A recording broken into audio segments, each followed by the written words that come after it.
sabemos que todas as coisas cooperam para o bem daqueles que amam a Deus, daqueles que são chamados ou que vivem debaixo do seu propósito.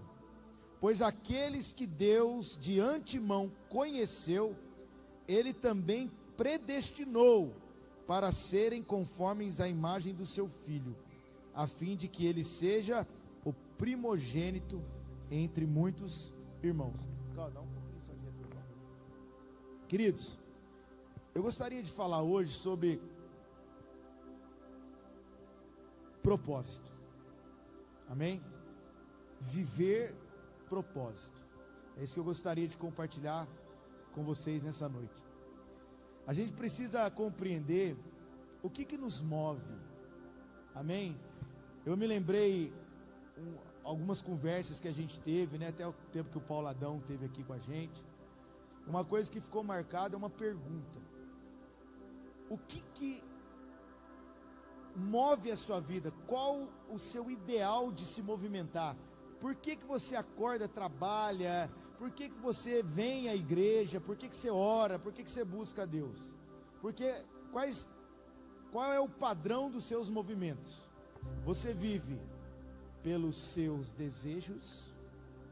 Você vive pelas suas necessidades? Ou você vive pelo propósito? Amém? Não tem como fugir desses três. Ou a pessoa vai viver por desejo, ou ela vai se mover por necessidade, ou ela vai se mover por um propósito. Ali nesse versículo que nós lemos, é um versículo conhecido que muitos falam que todas as coisas cooperam, e a gente usa isso tipo quando alguma coisa dá errado, né? Tipo, não chegou a encomenda, né? O sinal fechou. Aí você fala, todas as coisas cooperam, né, para o bem daqueles que amam o Senhor. Aí você fala, eu amo a Deus, então vai cooperar. Mas ali não diz só isso, diz que todas as coisas cooperam para o bem daqueles que amam o Senhor e que vivem debaixo do seu propósito. Existe uma palavra que define a receptividade dos benefícios de amar a Deus e de ter a cooperação de Deus para a sua vida. E essa palavra é posicionamento. Aqui esse versículo está dizendo, não basta só dizer que ama, você tem que ter uma posição. Essa posição é debaixo de alguma coisa, é dentro de uma esfera de limites, de uma realidade chamada propósito de Deus. A gente tem uma mania de pegar e dizer que todas as coisas nós podemos em Deus e sair atropelando tudo, né? Eu tudo posso, eu sou a menina dos olhos de Deus, eu sou precioso, né? Aí você vai, e a gente usa versículos como de Josué, né? Aonde você pisar a planta dos seus pés e colocar a palma da sua mão, esse lugar é seu. Quando essa palavra começou a ser lançada, as pessoas iam botando a mão no carro dos outros e dizendo, é meu. As pessoas iam botando o pé no terreno dos outros e dizendo, é meu. Eu tomo, lembra do tomo posse? Mas se você ler esse versículo de Josué, Deus estabelece um limite. De tal lugar até tal lugar, Josué, aonde você colocar a planta dos seus pés e a palma das suas mãos, é seu. O mesmo Deus que dá o benefício, Ele dá limites. E existe um caminho que faz você receber o benefício dentro do limite. E esse caminho se chama posicionamento. Quando você está posicionado segundo o limite que Deus te estabeleceu, você vai desfrutar dos benefícios que Deus separou para esse limite. Não tem como alguém posicionado não desfrutar desses benefícios. E quando a gente sai dessa posição, né? A gente usa lá, 1000 cairão ao teu lado, 10.000 à tua direita, e você não será atingido. Você não será atingido, porque você está debaixo. Ali está falando aqueles que habitam debaixo da sombra do Onipotente. E aí 1000 cairão ao seu lado, 10.000 à sua direita, e você não será atingido. Então você não será atingido não é porque você diz que você habita ou você faz, é porque você está posicionado. Amém? Segundo o propósito, às vezes a nossa oração, né? O Brasil, querido, na igreja evangélica foi doutrinado muitas vezes por música. E a gente aprendeu que por música que Deus não rejeita a oração, né? Será que Ele não rejeita? Ó, só um detalhe, eu não estou falando de pessoas, amém? Estou falando de mentalidade. Eu acredito que quem canta é pessoa de Deus, amém? Eu mesmo tenho partes dessa canção que é bíblica, que é de Deus, mas eu estou falando da mentalidade. Deus não rejeita. Será que Ele não rejeita? O que a Bíblia diz sobre isso? Vamos lá, Isaías, né? Lembrei aqui agora, Isaías 1:13. Põe aí para nós ganhar tempo. Isaías 1:13. Eu acho que é o 15. 1:15. Olha o 15, ó. Quando vocês estendem as mãos, Deus está falando, eu fecho meus olhos. E quando vocês multiplicam as suas orações, eu não ouço, porque a mão de vocês estão cheias de sangue. O que Deus fez com essa oração aqui?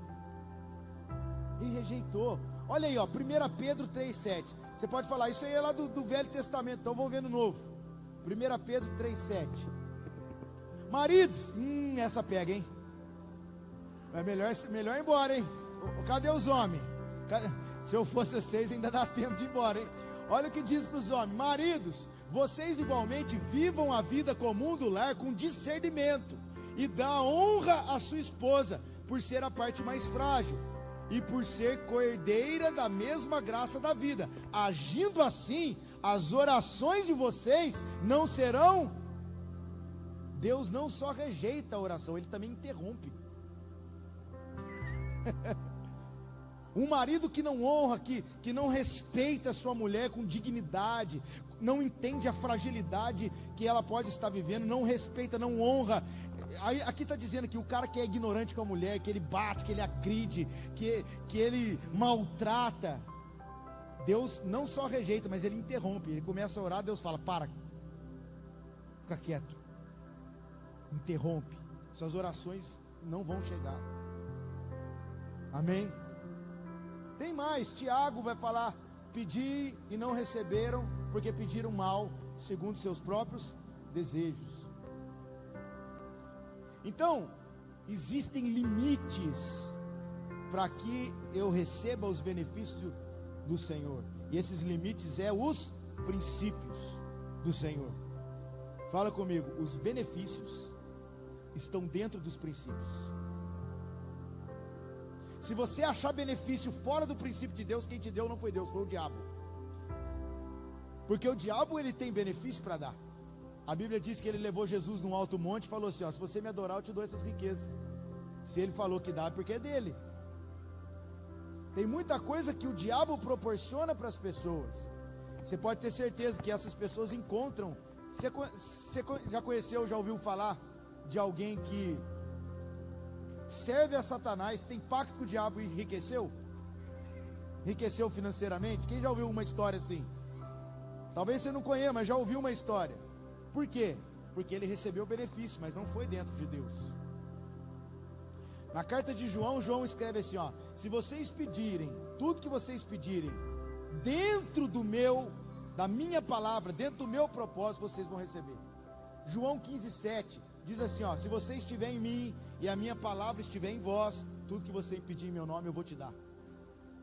Então, se estiver dentro do princípio, você vai receber. Amém? Eu quero dizer para você, querido, se você estiver dentro do princípio, você vai receber tudo. Agrada-te do Senhor e Ele satisfará o desejo do seu coração. Salmo 37, 4 e 5, é Bíblia. Tudo está escrito. Ou seja, agrada-te, o Senhor concede coisas a você, mas não sem que antes você agrade-o, segundo os princípios dele. A manifestação de Deus está atrelada à obediência. Veja, o próprio Jesus fala, aquele que tem os meus mandamentos e os guarda, os obedece, esse é o que me ama. Aí ele diz assim, ó, e se alguém me ama, vai ser amado do meu Pai, e eu também o amarei e me manifestarei na vida dele. Olha isso, a manifestação de Deus quando você está debaixo do propósito. Posso te falar uma coisa? Às vezes a gente pede força para Deus, às vezes a gente se torna forte com Deus, mas eu vou te dar uma chave para você viver, que eu aprendi para a minha vida e que tem me sustentado quando Deus me deu essa palavra. No plano de Deus, a tua obediência te sustenta mais do que a tua força.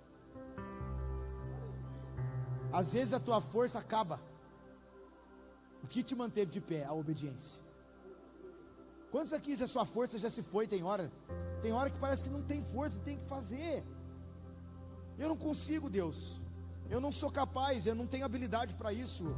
Uma perda terrível, uma situação difícil, cara, ninguém está preparado para essas coisas. Tem coisas que a humanidade está passando que nenhum de nós aqui, vamos dizer que nós estamos preparados para viver isso. Mas por que consegue viver? Porque é fiel ao Senhor, e a fidelidade do Senhor produz força. Que Deus é esse, Marco, que olha para nós, Ele põe a força em nós e diz: vós sois forte. Ele disse isso na Bíblia. Ele põe a força em nós, Mateus, e fala: Mateus, você é forte, mas é Ele que pôs a força. Ah, querido, quando a gente entende a suficiência de Deus, sabe o que eu gostaria de impartir com vocês aqui nessa hora? Você sai dessa reunião hoje, que daqui para frente você não precisa de mais nada.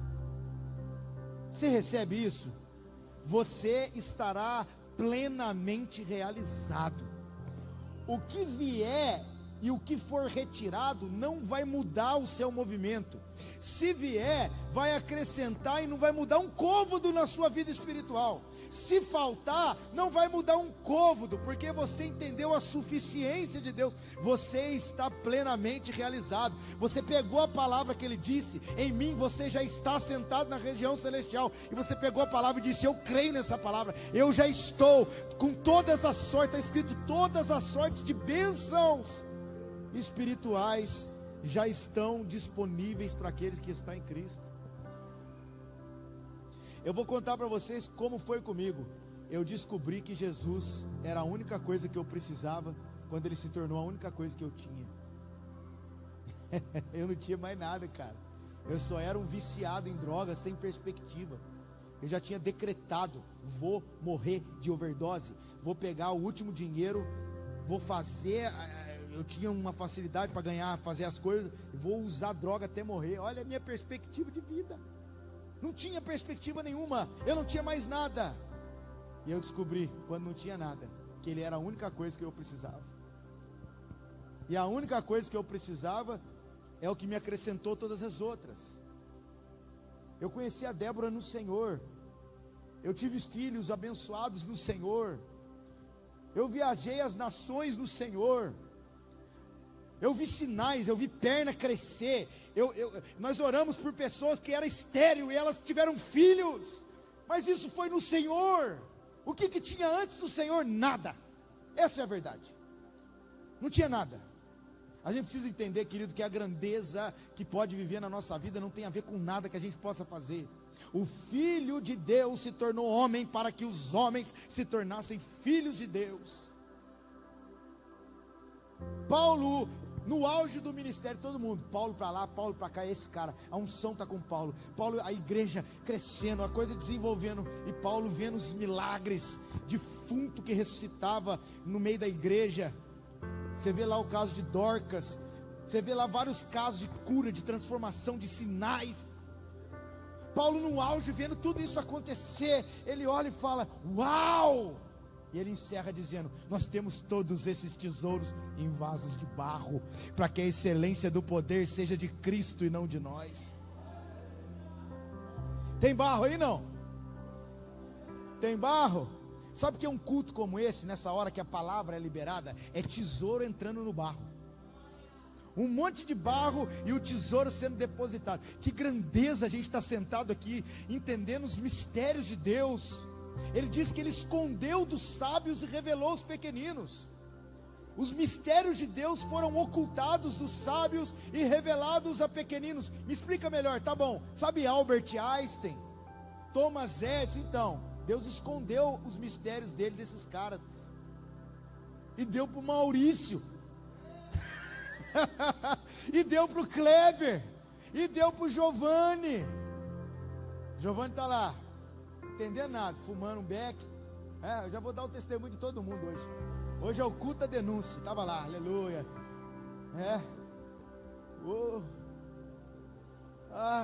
No man, no cry. Oh man, no cry. E Deus olha, gostei desse cara aí, velho. Cara estranho, mas eu gostei dele. Vou pegar ele. Aí tá lá, eu lembro o dia que o Giovanni chegou aqui no culto. Zoinho vermelho, né? Joelhado aqui, na frente. Ô Senhor, me perdoa. É quando a natureza dele afeta a nossa vida. Agora senta com ele meia hora na mesa da casa dele e começa a entender os mistérios de Deus. Coisas maravilhosas, coisas inexplicáveis, coisas que estão por vir, revelações do Senhor. Essa obra de Deus é maravilhosa. Agora tudo isso está onde? Dentro do propósito. O recurso está onde? Dentro do propósito. Veja, eu falei isso lá em Guará hoje. Jesus, qual era o propósito para o discípulo? O que ele falou? Pedro, vocês vão ser pescador de homens, vocês vão pescar a vida para o plano de Deus. Vocês vão levar o evangelho e vão pescar essas pessoas para Deus. E eles estavam lá junto com Jesus, operando sinais, pescando. Aí de repente, numa das travessias deles, os caras vieram cobrar o imposto. Porque a unção de Deus não elimina a conta de luz. Ela vai vir do mesmo jeito. Né? Cheguei para pregar lá em Guará hoje, tinha uma conta de água em cima do púlpito. Eu falei, meu Deus. Alguém recebeu lá e colocou lá em cima do púlpito a conta de água. Aí Jesus falando assim, ela aí, só para lembrar você da minha dependência de mim. Aí eu olhei, o Felipe estava lá com nós hoje, eu falei, olha, Felipe, entendi o que você vê aqui hoje. Aí ela aí para você, a conta de água, né? Mas, o que eu estava falando mesmo? Fui na conta de água. Da pescaria. Aí veio o imposto. O imposto veio. Lembra que o propósito era o quê? O propósito era pescar vidas. Amém? Era peixe, meu irmão. Simbolizando vidas. Agora eles têm que pagar o imposto. Aí Pedro fala, Senhor, eles estão cobrando imposto, o que a gente faz? Não, vamos pagar, ué. Mas o que eu faço, Senhor? Pesca um peixe. Pedro pega a varinha, joga e tira o peixe. O que tinha dentro do peixe? A moeda. O que eu aprendo com isso? A moeda está sempre dentro do peixe. O recurso está sempre dentro do... Todas as coisas cooperam para o bem daqueles que vivem debaixo do seu propósito. Se ele estivesse assistindo Netflix, você acha que ele ia pescar moeda? Mas o propósito era pescar a vida. Então Deus falou, deixa eu mostrar para vocês o que o propósito faz. O propósito dá o que você precisa. A paz que você procura, porque às vezes você tem o recurso, mas não tem a paz. Aí Jesus fala assim, a paz que eu vos dou, não é a paz que o mundo te dá. Cara, Jesus é muito categórico. Porque a gente acha que paz é conta bancária cheia. A gente acha que paz é reconhecimento das pessoas. A gente acha que paz é quando todo mundo te aceita. Aí Jesus vem e reconfigura o sentido de paz. Ele fala assim, a paz que eu te dou o mundo não dá. Porque o mundo quer entender paz com muitas coisas, mas a minha paz excede todo entendimento. Quem quer receber isso do Senhor? Paz inexplicável. Quando Jesus está dizendo isso, a paz excede o entendimento, ela não cabe no seu intelecto, ela não cabe no seu cálculo mensal. A paz de Cristo não cabe no que as pessoas podem ver de você. A paz de Cristo é inexplicável. Aí você vê lá, o camarada tem nada, está arrebentado, todo mundo contra ele, ele está em paz. Meu Deus, eu estou bem. Você fica até assustado com você mesmo, como que eu estou bem no meio disso tudo? Porque a paz de Deus, ela é inexplicável. Agora a gente precisa viver essas realidades estando dentro do propósito. Amém? Eu não vou falar hoje sobre o propósito eterno, né? Porque se você quiser, você tem que vir na escola. A maioria dos cristãos, querido, não entendem o propósito eterno de Deus. Aqui, quando a Bíblia fala daqueles que vivem debaixo do propósito, isso mostra que Deus tem um propósito. E o que a palavra propósito significa? Objetivo. Ele tem um ideal, ele tem uma linha de chegada, ele tem um porquê. Deus tem um porquê. E para a gente andar debaixo do propósito de Deus, a gente tem que conhecer esse propósito. E esse propósito tem a ver com um reino que ele vai estar estabelecendo, que já é uma realidade que será consumada. Um reino que tem a ver com céu, com terra, que tem a ver com todas as coisas. E ele fala de como ele adequa a gente nesse propósito no versículo de baixo. Primeiro ele fala, aqueles que vão viver debaixo do propósito. E no segundo ele fala, porque ele vos predestinou para ser a imagem do Filho. Preste atenção. Você quer viver o propósito, você tem que entender o destino. Qual é o destino da igreja? Qual é o destino desse culto aqui? Por que a gente está falando aqui? Para muitos lá fora, estão falando para alguém dar uma oferta e eles botar óleo no carro, né? Botar gasolina do céu, né? A bomba do céu de gasolina não está em crise não, fica tranquilo. Amém? Não, por que a gente planta a igreja? Por que a gente faz o retiro espiritual? Qual o destino de levantar pastores, evangelistas, treinar os santos aqui, para que eles venham exercer a função de Deus e orar, expulsar demônios? Qual o destino disso tudo? Está escrito no Romanos 8, 29, acabamos de ler aqui. Põe de novo aí para ver o destino. Olha o destino aí, ó. O destino de tudo que a gente está fazendo não é outra coisa, senão isso aí, ó. Romanos 8, verso 29. Foi, Fê? Olha lá. Pois aqueles que Deus de antemão conheceu, ó, o destino, ó, também predestinou para serem conformes à imagem do seu Filho, a fim de que ele seja o primeiro, o primogênito entre muitos irmãos. Uau! O destino de tudo que a gente está vivendo e buscando é se parecer com Ele, para cumprir esse propósito. Que quem vai cumprir o propósito? Quem vai executar a tarefa? O propósito fala, vive uma tarefa. Deus está trabalhando, querido. Deus tem um trabalho, Ele tem um objetivo.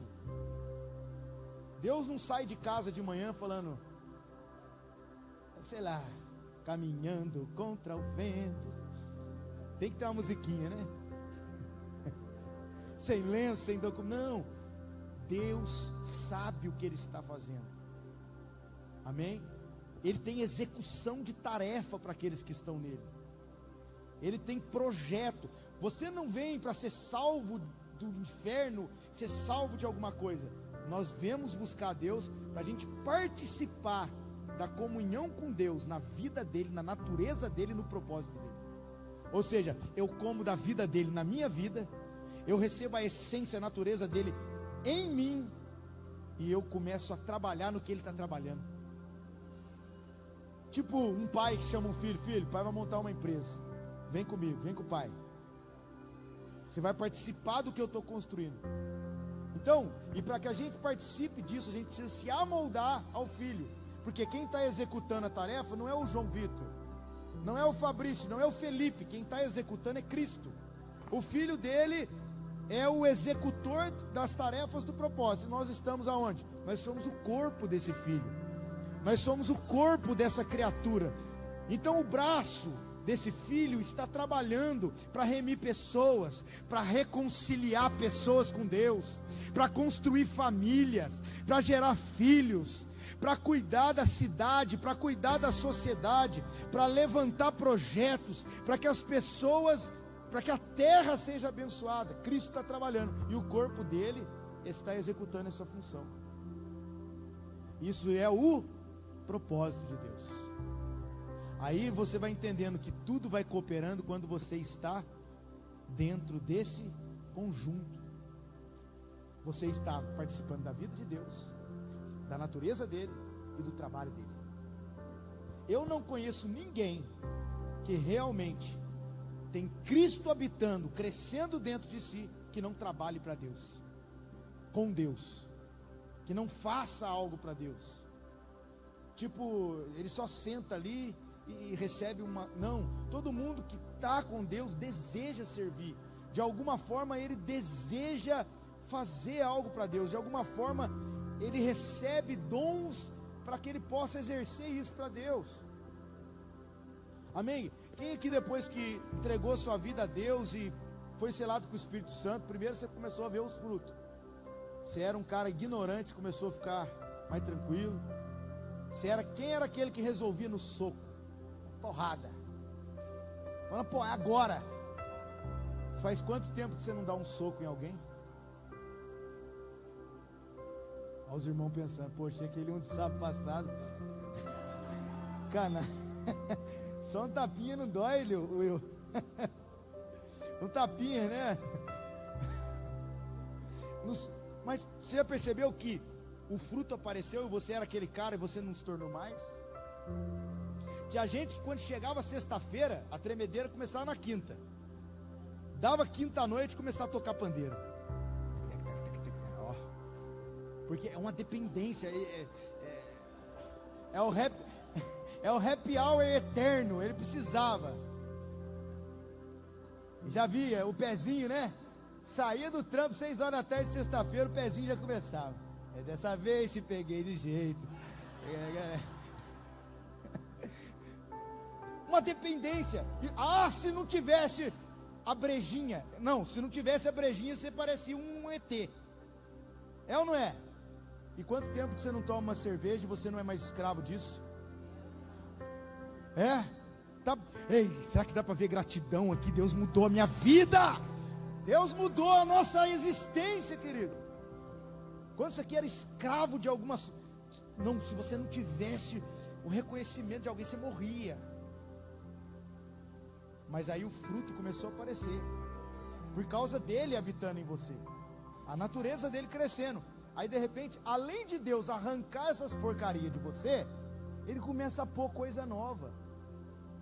Daqui a pouco ele olha para você e te dá palavra de conhecimento. Você chega na frente de uma pessoa, Deus está te falando. Meu Deus. Rapaz, esse dia eu fui com o pastor Mário pagar um negócio do vidro do carro lá. Aí parei lá na loja. Fui pagar o vidro. Na hora que eu fui passar o cartão, do nada a menina que estava lá trabalhando falou assim: olha, eu estou com uma dor, não aguento mais essa dor. Eu falei, por que ela está me falando isso, né? Bem aqui agora, pensei comigo, tá brincando com gente errada. Eu estava aleluiado, eu desci com fogo na boca. Falei assim: hoje eu estou a fim de fazer bagunça na cidade. Aleluia! Vamos fazer bagunça. Ela falou: não, porque eu cortei no vidro, eu fiz uma operação, deu errado, eu não aguento mais essa dor. Eu falei: posso fazer uma oração por você? Só que na hora que eu falei: posso fazer uma oração por você, eu olhei para ela assim, ó, com a carinha do Jason. Olhei no fundo do olho dela, cara. Falei: já entendi. Deus está te querendo de volta, né, filha? Aí, meu irmão, pensa. O dono da loja olhou. Oh não, oh não. Perdi uma funcionária aqui hoje. Ela, pode sim. Aí esperei ela terminar de fazer lá, anota lá. Coloquei as mãos na mão dela, onde estava doendo. Comecei a orar. Mas antes de orar para que ela fosse curada, sabe qual foi a oração? Obrigado, Senhor, porque hoje ela está de volta debaixo do seu propósito. Obrigado, Senhor, porque ela está decidindo entrar e estar e vivenciar o teu propósito. Agora, dentro do teu propósito, Senhor, a mão dela está curada. Dentro do teu propósito, meu Deus. Aí eu estou orando, passou um irmãozinho do Manaim que conhece nós. Oi, pastor. Aí ela: você é pastor? Eu falei: fala não, rapaz. Caguetagem santa ali no meio. Amém. Quando você vive na vibe do propósito, Deus começa a te levar em coisas que você não sabe explicar. Não é só uma paz inexplicável, é um movimento inexplicável. Quantas vezes eu já vi Deus arrancar a gente da nossa casa e levar para uma casa, a gente precisando de alguma coisa. Deus fala: João, sai da sua casa, você vai lá orar por um irmão. Só que o João não sabe a arapuca que Deus está armando para ele. Ele acha que ele vai ser usado para orar para ele. Ele usa Deus usa ele ora pelo irmão, e o irmão vai dar uma oferta para ele, do nada. E era aquilo que a Laura estava pedindo no quarto. Ô papai do céu, eu só queria comer um danete de chocolate. Aí Deus olha, uma casa debaixo do meu propósito? Fica tranquilo, eu já sei o que eu vou fazer. Eu vou curar um e abençoar o outro numa tacada só. Aleluia! Um vai ser curado, o outro vai ser abençoado numa tacada só. Ei, existe uma palavra que chama: os que são nascidos de Deus são guiados pelo Espírito Santo de Deus. Deixa eu lembrar você que você não tem controle da sua vida. Deixa eu lembrar você que você não tem controle da sua vida. Existe alguém que guia a sua vida. Existe alguém que está por cima de todas as coisas. E o bom quem está guiando está à frente ou está atrás? Quem está guiando está na frente. A gente gosta de ter Jesus do lado, né? O pastor João já falou isso aqui. É muito bom ter Jesus do lado. Eu estou ao lado de, mas é melhor quando ele está na frente. Aí a mesma canção que errou no começo, na segunda parte ela acerta. Ela diz assim: Deus vai na frente, abrindo o caminho, quebrando as correntes, tirando os espinhos. Está entendendo? O que eu preciso fazer? Estar debaixo do propósito. Agora, quando é o desejo que te move, cara, você deixa Belém no meio de uma seca e vai lá para Moabe. No livro de Ruth você vê esse cenário. Ruth, órfã, e Noemi vai para Moabe. Os filhos de Ruth, que eram cristãos, não vou dizer cristão, né? Judeus, povo de Israel, povo de Deus, estava dentro do pacto cristão, né? Da essência de Deus. Agora eles estão indo para Moabe. E Moabe significa terra de desejos. Olha isso, no meio de um problema, deixou a casa do pão e foi para a terra do desejo. Porque Belém significa casa do pão, Moabe, terra de desejo. Olha que caminho maluco, ó. No meio de um problema, deixou a casa do pão e foi para a terra dos desejos. Quanta gente faz isso? Saiu de debaixo do propósito. Aí o que aconteceu? Morre os homens. Morreu Elimeleque, morreu Malom e Quilion. O homem fala do governo familiar. Será que toda vez que você deixa o debaixo do propósito para viver desejos, você não mata o governo de Deus na sua vida? Você entrega o governo para outro. O governo para quem? Amém? Terra dos desejos, queridos, sempre você vai perder alguma coisa. Não adianta. Porque às vezes vem aquela vontade. Está tão difícil. E os pratinhos tudo em volta, né? O conselho do ímpio é terrível, querido. A Bíblia fala: não vai seguindo o conselho. Você chega para o ímpio, que é o ímpio? Aquele que não conhece a Deus, aquele que vive fora de Cristo. Aí você fala: estou mal no meu casamento, está mal a minha situação. Você vai lá: o que eu faço? Qual o conselho dele para você? Vamos tomar uma que passa. É ou não é? E aí às vezes você vai para a terra do desejo. Ou então você vai para a terra da necessidade. A maioria das pessoas, elas não buscam a Deus para propósito. Ela busca a Deus para necessidade suprida. Lembra da multiplicação dos pães? Tinha 5.000 pessoas indo lá atrás de Jesus. O que eles queriam? Pão. 5.000 pessoas. Jesus multiplicou o pão. O que a galera fez? Culto bom, hein? Congregar nessa igreja aqui. Ó, da hora, hein? O cara transformou pão, cara, multiplicou 5.000. Eu estava com a fome. Rapaz, necessidade suprida. Deus filé, hein? Esse Deus na trilha. Gostei, da hora, hein? Bom demais, hein? E aí o que aconteceu?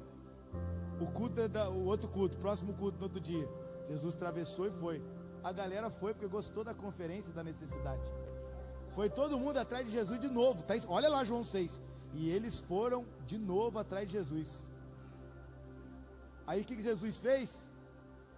Arapuca Santa de novo. Vou dar pão não. Vou dar o propósito agora. Eu sou o pão da vida. Eu sou o que verdadeiramente mata a fome. Eu sou o reflexo do propósito de Deus. Ele está dizendo, eu sou a essência. Vocês estão predestinados para ser a mim. Ele pregou ele pregou o propósito. O que o povo fez? Duro esse discurso. A galera da necessidade não suporta o discurso do propósito.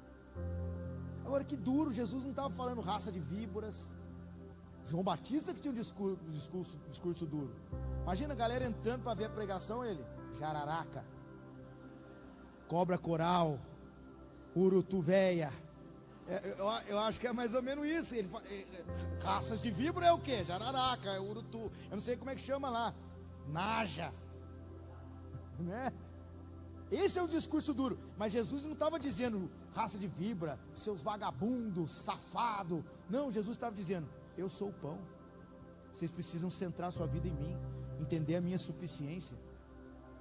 E a galera fala, duro esse discurso. Para a galera da necessidade, o discurso duro é aquele que tira ela do centro. Só tirou você do centro, ficou duro. Tirou a sua necessidade. Aí ficou quem? Os 12. Jesus olhou para ele e falou assim, ei, vocês não vão embora também não? Eu descobri alguém que manda a pessoa embora da igreja mais que o pastor João, Jesus. Só Jesus venceu ele. Brincadeiras à parte, mas Jesus falou, vocês não vão embora? Vão embora, cara. Vocês não vão embora. Aí Pedro fala, para quem iremos nós, se só tu tens o propósito, se só você tem a palavra de vida eterna, se só o Senhor tem a eternidade. Querido, necessidades são temporárias, propósito é eterno, segundo o seu propósito eterno, que agora pela igreja é revelado. Pelo amor de Deus, eu nem sei onde está o pão nessa hora. Na hora que Deus ensina a gente a revelar o plano dele para a terra, a gente fala, meu Deus, e o pão? Não estou nem aí com o pão. Se tiver pão, nós vamos comer. Se não tiver, vamos comer do mesmo jeito. O maná vai descer, alguma coisa vai vir. O que tem hoje? Esse dia lá na casa de recuperação, lá os caras fizeram a experiência, hoje não veio o recheio não, é pão com pão. Claudinho, churrasco, ele abre o pão, põe pão de alho dentro e come. Fala, esse cara é meio louco, pão com pão. Que isso, Cláudio? Uma picanha na mesa, ele come pão com pão, né? Mas o que isso tem a ver? Não é a necessidade que movia os 12.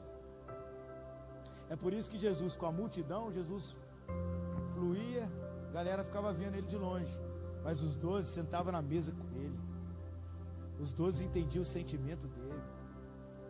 Quem se move por propósito recebe intimidade. Deus está convidando pessoas para a mesa. Quem que você chama para a mesa da sua casa? Você chama qualquer um para a mesa da sua casa? Você chama para a mesa da sua casa quem você é amigo.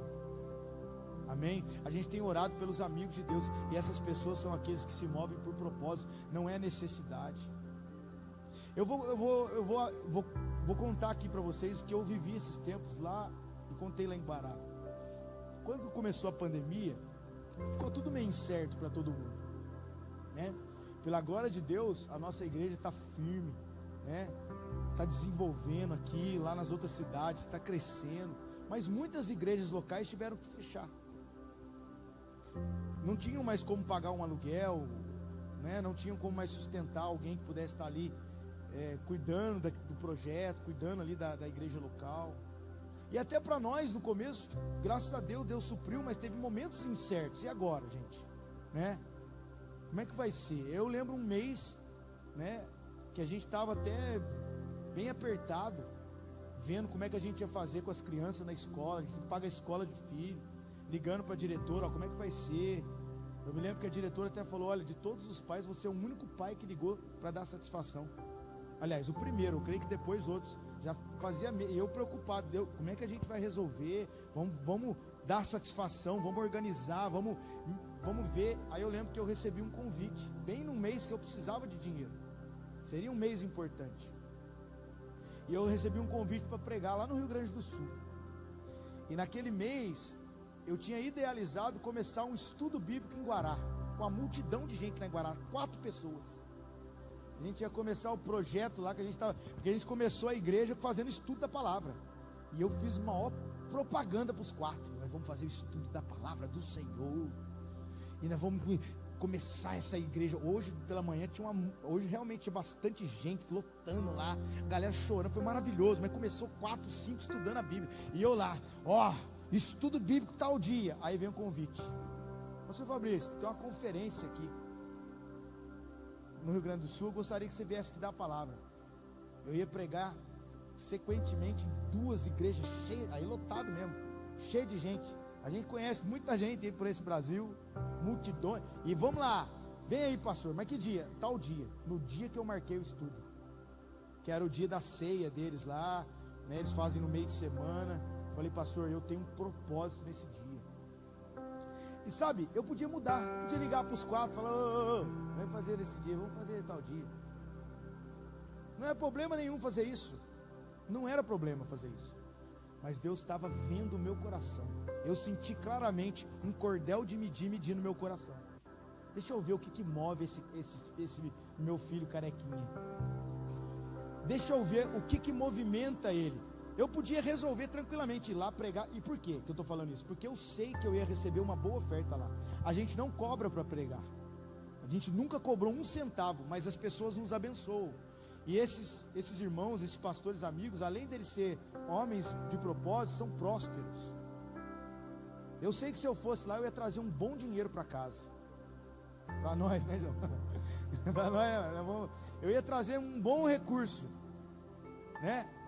Ou seja, sei lá, uns R$2.000, R$1.000 e poucos reais, não sei quantos. Deus já nos levou em lugares e nos abençoou. E eu sei que eu precisava. Eu podia ter dado uma manobrada e resolvido. Mas aquele dia o Senhor estava sondando meu coração. Deixa eu ver o que te move, a necessidade ou o propósito. Eu chorei aquele dia com Deus, falei: Deus, eu não vou dar nenhum passo na minha vida por necessidade. Eu não vou fazer uma amizade por conveniência, por causa das coisas que eu preciso. Eu não vou aceitar um convite se ele for com um fim de receber. Não que eu não vou aceitar e receber uma oferta, mas eu não vou me movimentar para um lugar porque eu estou precisando de alguma coisa. O propósito era começar o estudo. Eu já tinha feito a propaganda da reunião para os 4. Eu já tinha colocado a semente no coração deles. Eu já tinha falado: nós vamos iniciar tal dia. Eles programaram a rotina deles para esse dia. Eu liguei para o pastor e falei: pastor, eu não posso ir. Eu tenho esse propósito, eu vou cumprir esse propósito. E não fui. Cheguei lá, fui ministrar o estudo com os 4. Havia uma chuva, nós saímos eu estava começando a fazer esse estudo na garagem do Lava Rápido do Sidney. Aí fomos para dentro do escritório dele, a criançada chorando, os 4 lá, as crianças, e a chuva descendo, e eu pensando: aleluia. Querido, todas as necessidades que eu tinha naquela época, o Senhor tem nos surpreendido a cada dia, né, João? Não só para a gente ter o suprimento, como para a gente ser provisão para as pessoas. Mas aquele dia eu decidi: eu não dou nenhum passo por necessidade. Os meus pés, ele andam por propósito. As minhas amizades são aquelas que Deus promoveu. Aonde eu vou me relacionar é aonde Deus colocar. Nós não vamos bajular ninguém por necessidade. Nós não vamos. Você recebe isso, você não vai precisar de ninguém. Você não depende de pessoas. Você não vai precisar se vestir como uma pessoa gosta para você receber um benefício. Você não vai precisar entrar na métrica do sistema corrompido de uma empresa para ser promovido. Quem guia a nossa vida é o Senhor. A nossa dependência está no Senhor. Uns confiam em carro, uns confiam em cavalo, mas nós fazemos menção do Senhor. Nós confiamos nele. Coisa terrível é você ter que forçar as coisas para receber por causa de necessidade. Coisa boa é você andar no propósito e ver Deus fazendo milagre com aquilo que você realmente precisa. É ver Deus te surpreendendo. Amém? Talvez você está aqui hoje e fala: Deus, você entrou em emprego, entrou em coisas, entrou em projeto porque você está precisando de coisa e você nem consultou a Deus. Deus está dizendo para você: não se mova por necessidade, porque eu tenho a palavra de vida eterna. Amém? Não são desejos que vão definir aonde eu vou pisar, não são necessidades que vão definir onde eu vou pisar. O plano de Deus. Eu vi a planta que Ele desenhou, que Ele está construindo, e é por aí que eu vou, Senhor. Pessoas que vivem por propósito são convictas. Amém? Quem sabe para onde está indo, querido, está convicto naquilo que está fazendo. E aí vem pressão, vem coisas e não tira você do foco, porque você é consumido pelo propósito. A gente orou isso com os irmãos de Belo Horizonte. O propósito, a missão me satisfaz. Pessoas que estarão satisfeitas com a missão, só de estar cumprindo a missão para Deus, estarão plenamente satisfeitas. Eu estou andando para o Senhor, o meu casamento é do Senhor, os meus filhos estão na missão do Senhor. Eu acordo todos os dias desejando que o Senhor me movimente. Que você já parou para pensar que se você vive esse propósito mesmo, essas pessoas que Deus tem trazido para o seu lado são anjos que Deus enviou como anjos. Deus envia pessoas, quem está debaixo do propósito. José estava preso no Egito, mas estava debaixo do propósito. E Deus colocou ele na cela do copeiro e do padeiro, para ele interpretar o sonho daquele copeiro que lá na frente, lá depois, o copeiro que contou para o faraó: eu conheço um cara que interpreta sonho. E foi nessa hora que Deus falou: tira José da masmorra, da prisão, e traz ele aqui. Pessoas que Deus está te unindo hoje, porque você está debaixo do propósito, serão aquelas amanhã que Deus vai usar para revelar coisas que você vai fazer dentro do propósito. Você já parou para pensar que Deus pode estar unindo você a pessoas que vai dar o recurso que você precisa, e ao mesmo tempo você vai oferecer o abraço que ela precisa na hora de uma perda? Eu chamo isso de network de Deus. Quando Deus promove o relacionamento, quando Deus conecta a gente às pessoas. Quem trouxe essa pessoa na minha vida? Eu fui lá porque necessidade. Não, Deus promoveu. Você quer saber se Deus promoveu na sua vida certos relacionamentos? Às vezes você fala: Senhor, será que essa amizade é Deus que promoveu ou eu que me enfiei? Será que essa circunstância... Você quer um termômetro? Vou te dar 2. Primeiro, é leve. Segundo, tem paz. Colossenses 3,15 diz que a paz de Cristo é o árbitro do coração. O que é o árbitro? Que julga se tal ou não está. Quando tem paz, Cláudio, quando você sente paz, você sabe que Deus está no negócio. Se você tem que ficar forçando, se você tem que ficar empurrando, se você tem que ficar, pisando em ovos, talvez você está entrando numa relação por desejo ou por necessidade. Mas se você estiver no propósito, parece que as coisas vão se encaixando. Eu sinto de orar por isso agora. Peças que estão se encaixando. Amém? Enquanto eu falo, é como se tivesse um ponto de interrogação. Tipo: pastor, não estou entendendo a minha vida, não estou entendendo as coisas que eu estou passando, não estou entendendo as pessoas que estão do meu lado, não estou entendendo que tempo, que estação é essa. Eu sinto algumas dúvidas aqui. Amém? A minha oração, Senhor, nessa hora é para que a gente escute o encaixe das peças. O Senhor é um Deus perfeito e nada foge do teu controle. Eu peço nessa hora, Pai, para algumas poucas pessoas, ou talvez muitas, eu não sei, que eu estou sentindo nessa hora, eu peço que venha sobre essa vida, essas vidas aqui, um tempo de clareza incomparável. Eu peço que luz se acendam para que as peças possam ser vistas e encaixadas. Senhor, tomada de decisões, pessoas indecisas, eu oro para que a convicção possua o interior delas. Eu oro para que o propósito assine o documento. Eu oro para que o propósito vincule a sociedade. Eu oro para que o propósito arrume a mesa do almoço. Eu oro para que o propósito prepare o café, o bolo e a conversa. Eu oro para que o propósito coloque pessoas dentro do seu carro e você dentro do carro de algumas pessoas. Eu oro para que o propósito defina se você vai andar ou se você vai continuar onde você está. Eu oro para que o propósito fale, caminhe, ou ao mesmo tempo o propósito fale, pare, espere. Querido, quando o propósito manda você esperar, o esperar é caminhar. Esperar não é pausa, é precisão. Quando Deus manda esperar, o esperar não é que você vai parar, é que Deus vai afunilar a precisão. Eu sinto isso, querido. Deus está ajustando a mira de algumas pessoas. Essa reunião deixou de ser instrutiva e vai começar a ser profética. Eu estou tendo clareza disso no meu espírito. O Senhor está alinhando a mira de algumas pessoas. Você está enxergando, mas ainda está embaçado. Deus está falando aos nossos corações: eu vou alinhar o foco, eu vou colocar o grau certo na sua visão. Por esses dias, um tempo de clareza, as dúvidas vão sair e você vai começar a entender aquilo que realmente Deus está proporcionando para a sua vida. Vai estar claro. Você já viu quando aqueles guerrilheiros têm visão noturna?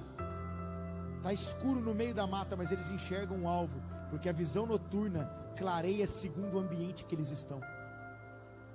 Eu oro para que o Senhor traga para... Isso é individual e coletivo, mas eu quero que na sua individualidade, no ambiente que você está vivendo, essa visão venha sobre a sua vida. Vai ser claro, ainda que esteja escuro para quem está do seu lado. Você vai falar: Senhor, está difícil, mas eu sei andar aqui. Meu Deus, Senhor, não está fácil, mas eu estou sabendo andar aqui. Eu sei, eu estou vendo, Jesus, meu Deus, eu estou vendo. E alguém do seu lado vai falar assim: eu vou morrer, não vai dar certo. Gruda em mim, cola aqui, segura no meu ombro, fica tranquilo, eu estou vendo, fica tranquilo, eu estou enxergando. Você não se desespera, eu estou enxergando. O Senhor está liberando clareza para quem está no propósito. O propósito não é embaçado, o propósito não é neblinoso, o propósito não é chuvoso. O propósito é o dia perfeito, é o caminho que vai brilhando mais e mais até que se torne um dia perfeito. Como que eu estou andando? Claro, está claro, eu estou vendo o sol abrir, querido. Eu estou entendendo, Débora, porque você recebeu essa palavra. A minha esposa recebeu essa palavra sobre um tempo onde as andorinhas, ela teve visão, revelações com isso. Andorinhas chegando, um tempo, uma estação nova aparecer. Deus falou: se esconde, Débora, se esconde, porque eu vou posicionar você numa nova estação. Chega uma hora que a palavra diz: as andorinhas, já passou o inverno, as andorinhas estão voando, as pombinhas estão voando, chegou o verão, é tempo de cantar, é tempo de clareza. Eu estou entendendo porque que a murmuração vai embora. A murmuração está aí porque não está claro. Porque quando a coisa está clara, você não vai murmurar. Que ainda que esteja duro, você sabe aonde vai acabar. Meu Deus, a oração nessa hora, querido, não é as coisas vão melhorar, é eu vou saber andar. A oração nessa hora não é tira o peso, é fortalece meus ombros. Deus, me dá força. A oração nessa hora não é tire as coisas que eu estou tropeçando. A oração nessa hora é põe o óculos correto nos meus olhos, Senhor. As coisas que você tropeça nunca vão deixar de existir. Droga vai ter para sempre, sexo errado vai ter para sempre até o Cristo acabar com isso tudo. No sentido terreno vai sempre ter. Pessoas perseguindo sempre vai ter. E às vezes a gente ora para que Deus tire as coisas de nós, tire esse tronco. Meu Deus, eu tropecei 3 vezes nessa situação.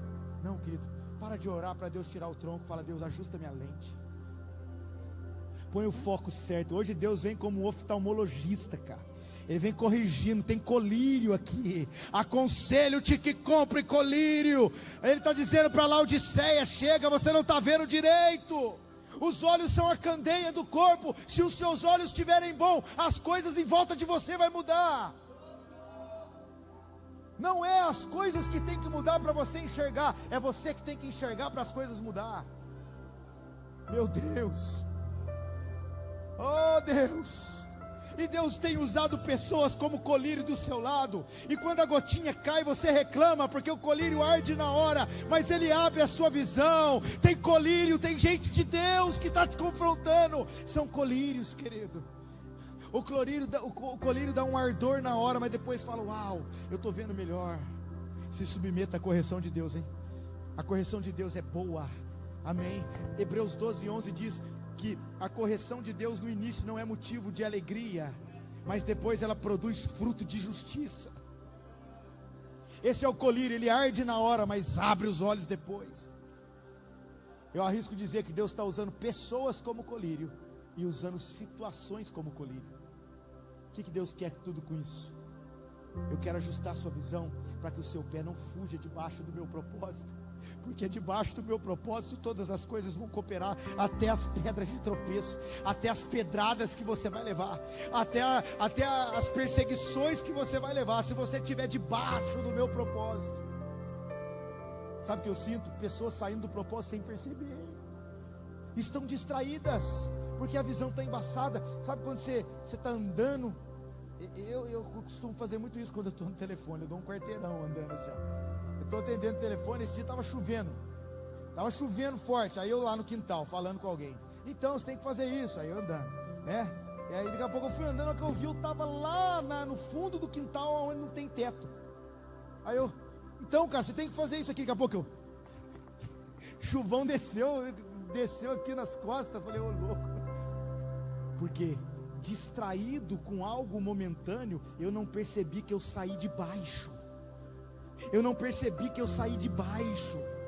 Aleluia. E quando eu recebi o impacto de ter saído de baixo, eu logo corri para debaixo de novo. Tem impacto na sua vida que não é o diabo para te parar, é Deus te jogando de volta para baixo do telhado. Volta para o telhado, meu filho, volta para o telhado, porque no telhado 1000 cairão ao seu lado, 10.000 à tua direita, mas você não será atingido.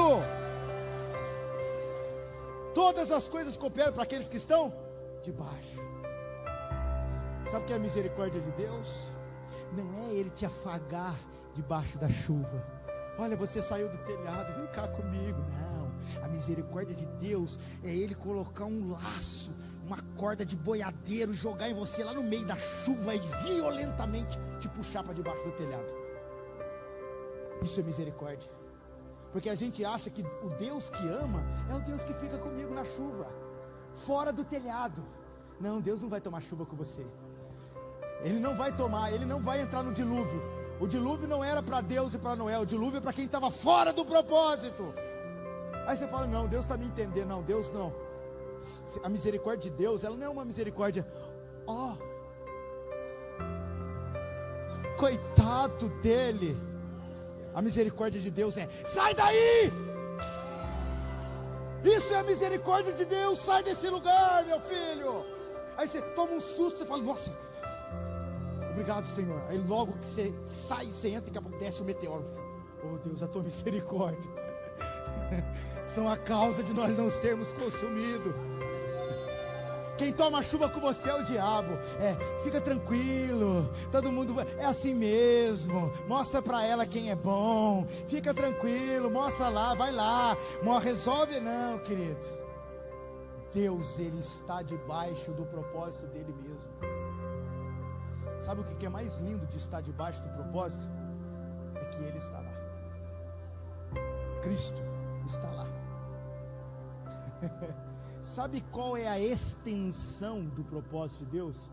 Cristo.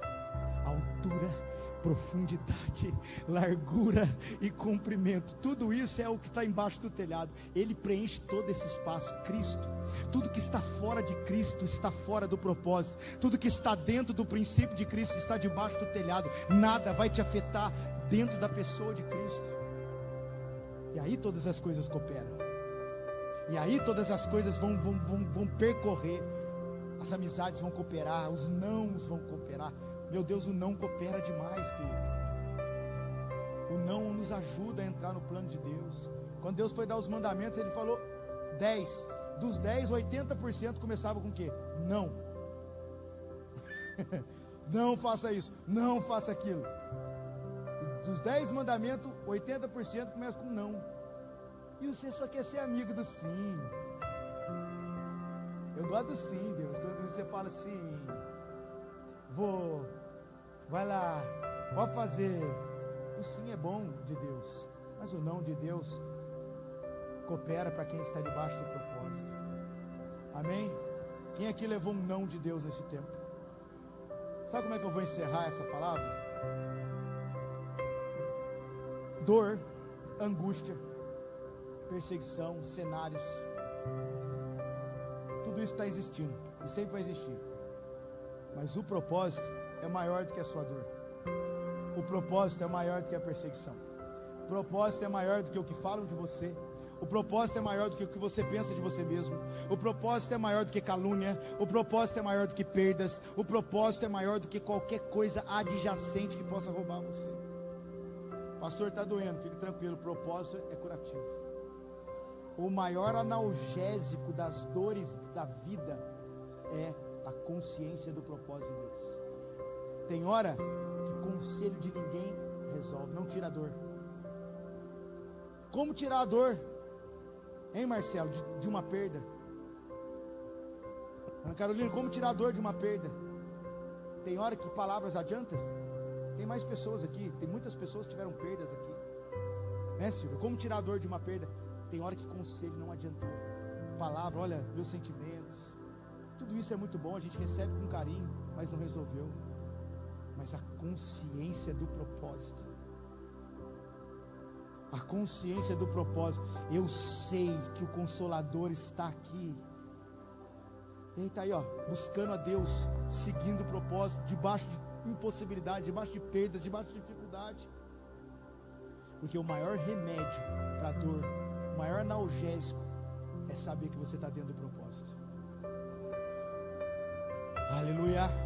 Ah, mas não me pediram perdão. Mas eu estou no propósito. Eu tomo esse comprimido do propósito, eu fico bem. Aí vem outra treta. Eu arrisco dizer, tem treta na fila esperando. Né? A luta tem uma ali. Você fala assim, Deus vencer essa luta. Aí tem umas 3 lá atrás, deixa ele chegando aí pegar você. Aí ele, ó. Chegando aí. Mas em cada olha, preste atenção, olha como é lindo a Bíblia. Ela não diz que o justo não vai ter probleminhas. Não, ela diz, muitas são as aflições do justo, mas o Senhor de todas elas o livra. A fila da treta está vindo aí, ó. Mas dentro do propósito, querido, elas já estão resolvidas. Amém? Problema na minha e na sua vida, ó, só tem 2 estados. Tem aqueles que solucionam problemas e tem aqueles que criam problemas. Posso te dar um conselho? Se você nesse momento, nesse tempo, não está solucionando problemas, provavelmente está criando. Quem não está solucionando, provavelmente está arrumando. O João chama isso de MC Contenda. Esse é o MC Contenda. Amém. Nós cristãos que vivemos debaixo do propósito, fomos chamados para ser solucionadores, resolutores de problemas, aqueles que vão cooperar, preparar o terreno para que o Senhor possa fundamentar a tua palavra nesse terreno. Vamos ficar de pé para a gente orar? Aqueles que vivem debaixo do seu propósito.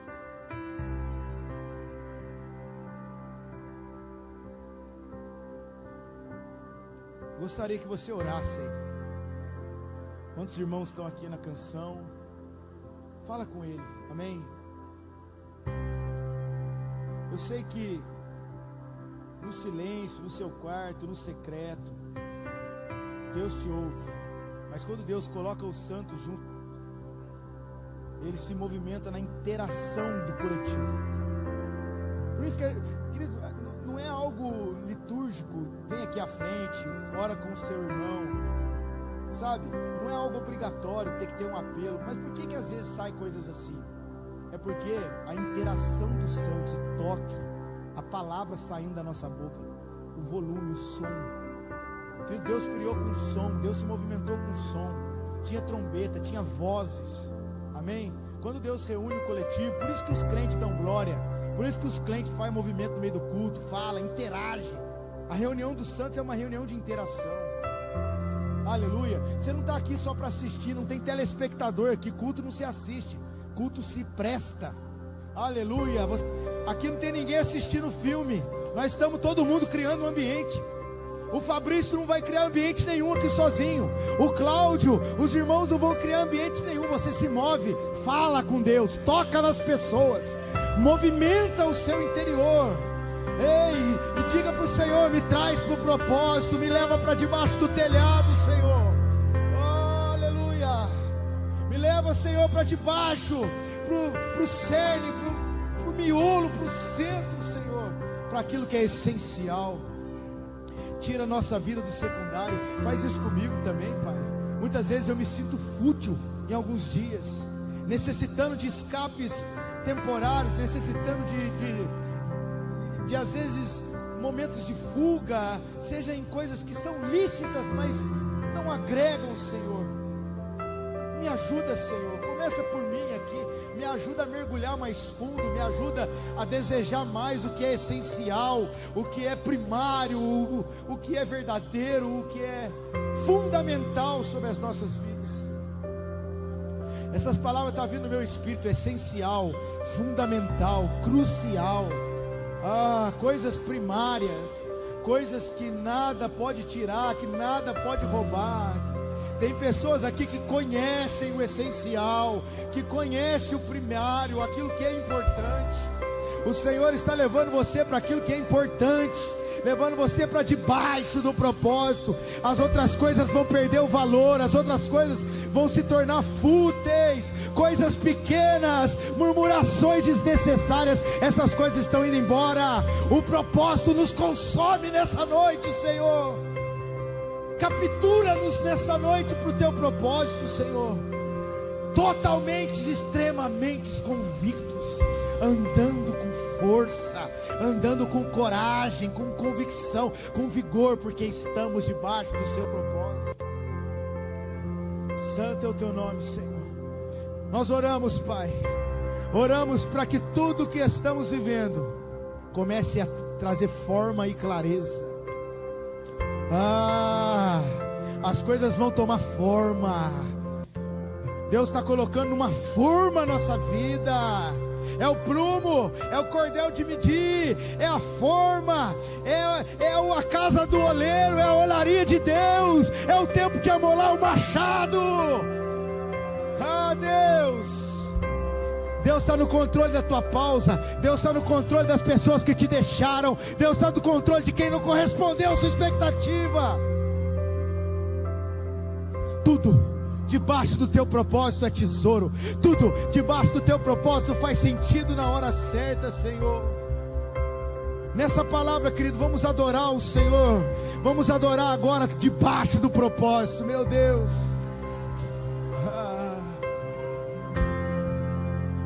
Santo é o teu nome, Senhor.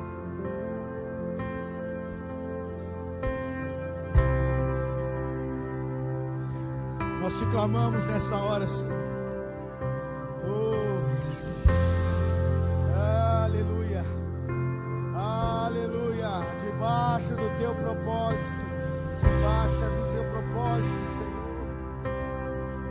Santo, santo, santo, santo. Santo, santo, santo. Se você entender que um toque faz parte do propósito, pega na mão de alguém. Se você entender que palavras fazem parte, solta as palavras. Esse ambiente é coletivo. Quem traz a essência é o corpo. Ele é o cabeça do corpo. Ele não é o cabeça do braço somente. Ele não é o cabeça do dedo. Ele é o cabeça do corpo. Nutre-nos, nutre-nos coletivamente, Senhor, nutre-nos coletivamente nesse lugar.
Abraça-nos com a tua suficiência, Senhor.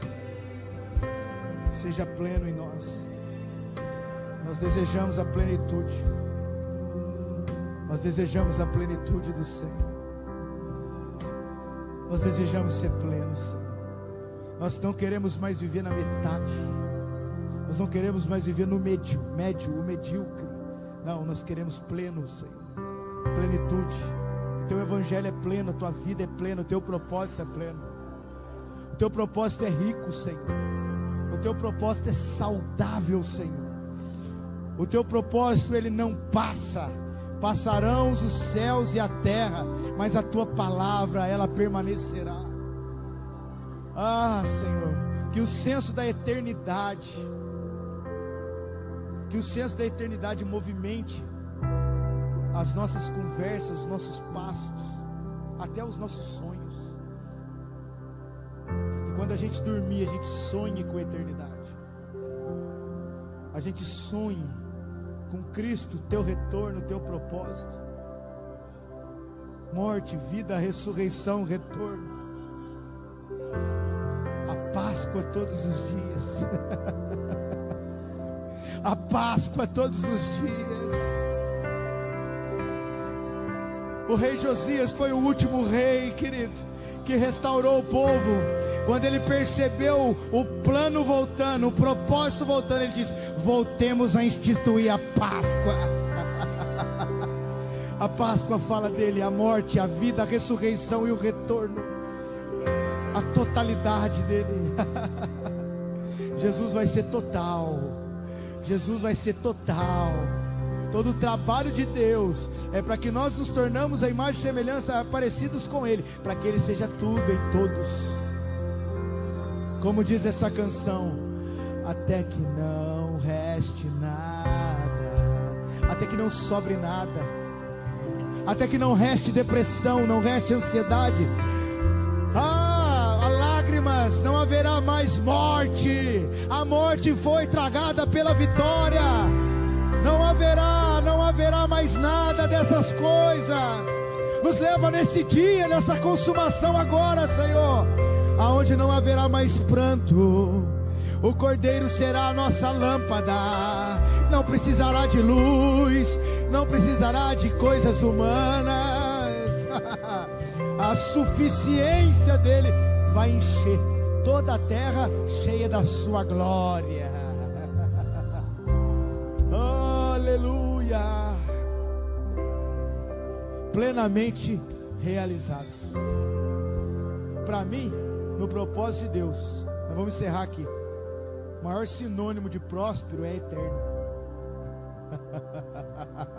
Você é próspero, sou eterno. Porque a eternidade é próxima. As folhas das árvores curam as nações, são remédios. A água que você bebe na eternidade, ela é água para a vida, água que dá vida. Aleluia. A luz não se apaga, a lâmpada não se apaga, o fogo não se apaga. Homens eternos são prósperos, mulheres eternas são prósperos. Você pode ser moderna e não ser eterna, mas se você for eterna, você se torna resposta para a modernidade. Você pode ser moderno e não eterno, mas se você for eterno, você vai ser resposta para essa modernidade.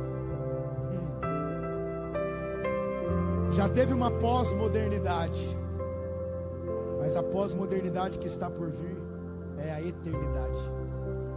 A eternidade. Eu posso falar para você, você está pensando nisso como algo que vai vir, né? Leia Eclesiastes. Deus fez tudo formoso ao seu tempo e colocou a eternidade dentro dos homens. A diferença é que Cristo nos faz achá-la. Só por todo mundo tem ela, mas por meio de Cristo a gente encontra, querido. A gente encontra a eternidade dentro de nós. Não diga está aqui, está ali, porque o reino está dentro, está entre. É uma realidade interior. Por isso Paulo ora, eu oro para que a partir do homem interior vocês compreendam a altura, a profundidade, a largura e o comprimento. Homens e mulheres bem resolvidos por dentro, contagiando o que está por fora. Aleluia. Aquele que crê em mim, como diz as Escrituras, do interior fluirão rios de água viva. Você pode aplaudir a Jesus aí bem forte. Glória. Que Deus te abençoe, te guarde, te proteja. Que você vá para essa semana debaixo do propósito, totalmente debaixo do propósito, revestido do amor de Deus Pai, da graça de Cristo e das consolações do Espírito Santo.